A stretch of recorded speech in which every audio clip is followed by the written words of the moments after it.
Assalamualaikum warahmatullahi wabarakatuh. InsyaAllah pada hari ini kita akan sambung lagi belajar untuk pendidikan Islam tingkatan 2. Okey, bidang sirah dan tamadun Islam. Tajuk kita hari ini ialah Hijrah Detik Sejarah. Antara kandungan tajuk pada hari ini ialah kita akan melihat maksud hijrah Rasulullah, kemudian faktor yang mendorong berlakunya hijrah. Seterusnya kita akan melihat peristiwa penting semasa hijrah Rasulullah. Kemudian kita tengok apakah kesan daripada peristiwa hijrah Rasulullah SAW, dan akhirnya apakah iktibar yang kita dapat daripada peristiwa hijrah Rasulullah SAW ke Madinah. InsyaAllah kita akan belajar sama-sama, dengan sama-sama.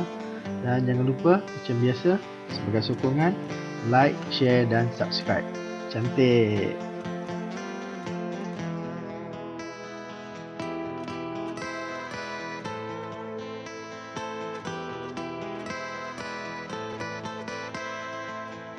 Maksud hijrah Rasulullah sallallahu alaihi wasallam. Hijrah daripada segi bahasa berpindah dari satu tempat ke tempat yang lain. Dari segi istilah, perpindahan Rasulullah sallallahu alaihi wasallam dan umat Islam dari Mekah ke Madinah atau Yathrib. Peristiwa hijrah ini berlaku pada tahun ke-13 kerasulan. Umat Islam berhijrah ke Madinah secara beransur-ansur selepas menerima arahan daripada Rasulullah SAW. Mereka keluar dari kota Mekah secara rahsia supaya tidak diketahui oleh kaum musyrikin Mekah. Tiada seorang pun sahabat yang berani berhijrah secara terang-terangan kecuali Umar bin Al-Khattab. Setelah hampir 2 tahun, para sahabat beransur-ansur berhijrah ke Madinah, barulah Rasulullah SAW berhijrah setelah mendapat isyarat daripada Allah Subhanahu Wa Taala. Hijrah juga diartikan sebagai berpindah daripada kehidupan yang buruk kepada kehidupan yang lebih baik.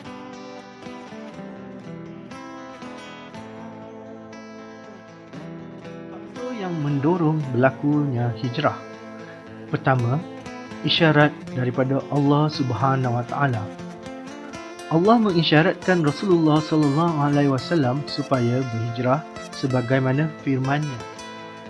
Wa iz yamkuru bikal ladzina kafaru liyusbituka aw yaqtuluka aw yukhrijuk wa yamkuruna wa yamkurullah wallahu khairul makirin. Suratul Anfal ayat 30. Maksudnya, dan ingatlah ketika orang kafir musyrik menjalankan tipu daya terhadapmu untuk menahanmu atau membunuhmu atau mengusirmu. Mereka menjalankan tipu daya dan Allah menggagalkan tipu daya mereka, kerana Allah sebaik-baik yang menggagalkan tipu daya. Faktor kedua ialah memelihara akidah. Umat Islam mengorbankan tanah air dan harta mereka demi menyelamatkan akidah tauhid yang lebih berharga. Yang ketiga, pelawaan penduduk Yathrib, iaitu penduduk Madinah. Sekumpulan penduduk Yathrib telah mempelawa Rasulullah sallallahu alaihi wasallam untuk menjadi pemimpin mereka di Yathrib. Rasulullah sallallahu alaihi wasallam mengadakan bai'ah Aqabah pertama dan bai'ah Aqabah kedua dengan sekumpulan penduduk di Yathrib. Baginda telah menghantar Mus'ab bin Umair untuk berdakwah dan mengajar Al-Quran kepada penduduk Yathrib. Isi kandungan bai'ah Aqabah pertama. Umat Islam tidak boleh menyekutukan Allah. Umat Islam tidak boleh mencuri. Umat Islam tidak boleh berzina. Umat Islam tidak boleh membunuh anak. Mereka juga tidak boleh mengada-adakan dusta dan tidak menderhakai perkara yang baik. Di kandungan bai'ah Aqabah kedua pula, umat Islam hendaklah melindungi dan mempertahankan Rasulullah sallallahu alaihi wasallam seperti melindungi keluarga sendiri.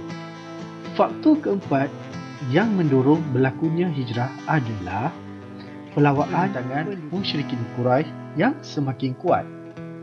Musyrikin Mekah melakukan pelbagai bentuk penentangan termasuklah penyiksaan terhadap umat Islam. Tekanan ke atas Rasulullah SAW pula semakin hebat. terutamanya selepas kematian bapa saudara baginda iaitu Abu Talib.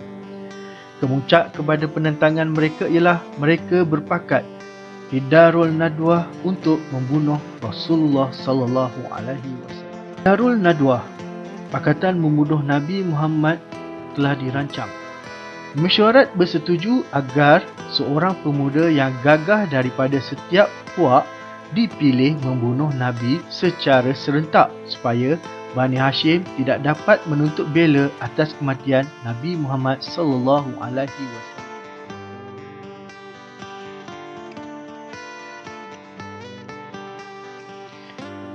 Peristiwa penting semasa hijrah Rasulullah. 27 Safar. Pada waktu tengah malam, Rasulullah keluar bersama-sama dengan Saidina Abu Bakar. Saidina Ali pula tidur berselimut di tempat baginda untuk menirukan musyrikin Quraisy. Rasulullah dan Saidina Abu Bakar menyusuri jalan yang tidak biasa dilalui oleh orang ramai ke Madinah. Abdullah, putera Saidina Abu Bakar, bertugas meninjau dan melaporkan situasi yang berlaku di Mekah.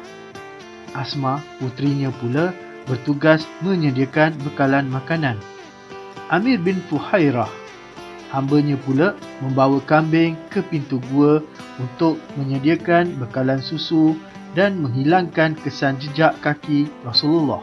Musyrikin Mekah menawarkan 100 ekor unta kepada sesiapa yang dapat menangkap Rasulullah sallallahu alaihi wasallam.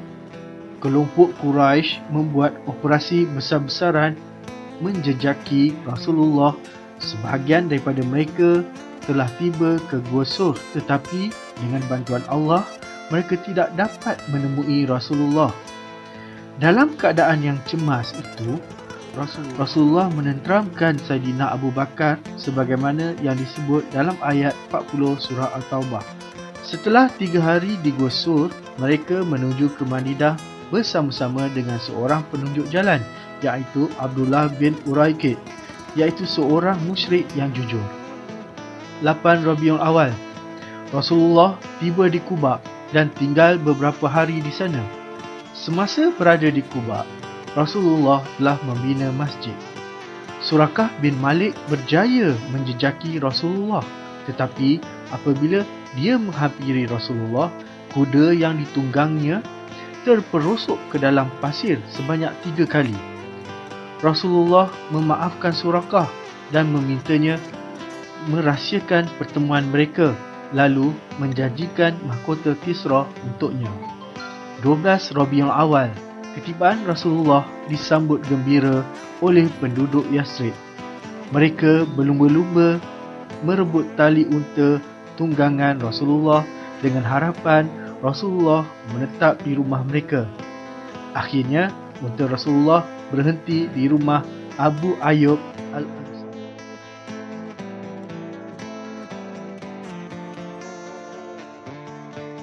Kesan daripada peristiwa hijrah Rasulullah sallallahu alaihi wasallam ke Madinah.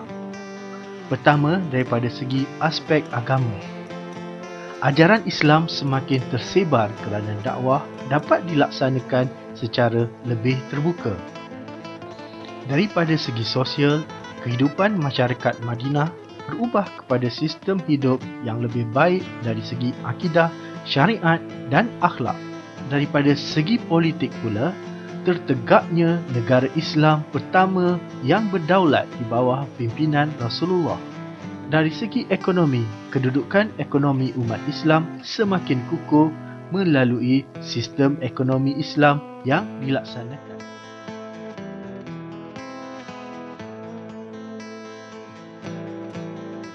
Daripada peristiwa hijrah Rasulullah ke Madinah. Pertama, umat Islam perlu bijak membuat perancangan dan menyusun strategi sebelum melakukan sesuatu tindakan. Kedua, umat Islam perlu sentiasa bersikap optimis, yakin bahawa kejayaan pasti bersama-sama dengan orang yang benar. Ketiga, umat Islam perlu mencari teman yang soleh, baik budi pekerti dan ikhlas membantu. Keempat, umat Islam perlu sabar dan tabah menghadapi halangan dan cabaran. Kelima, umat Islam perlu sentiasa bertawakal dan memohon pertolongan Allah serta mematuhi segala perintahnya. Dan yang terakhir, umat Islam perlu sentiasa mengutamakan dan memelihara kesucian akidah dan keselamatannya.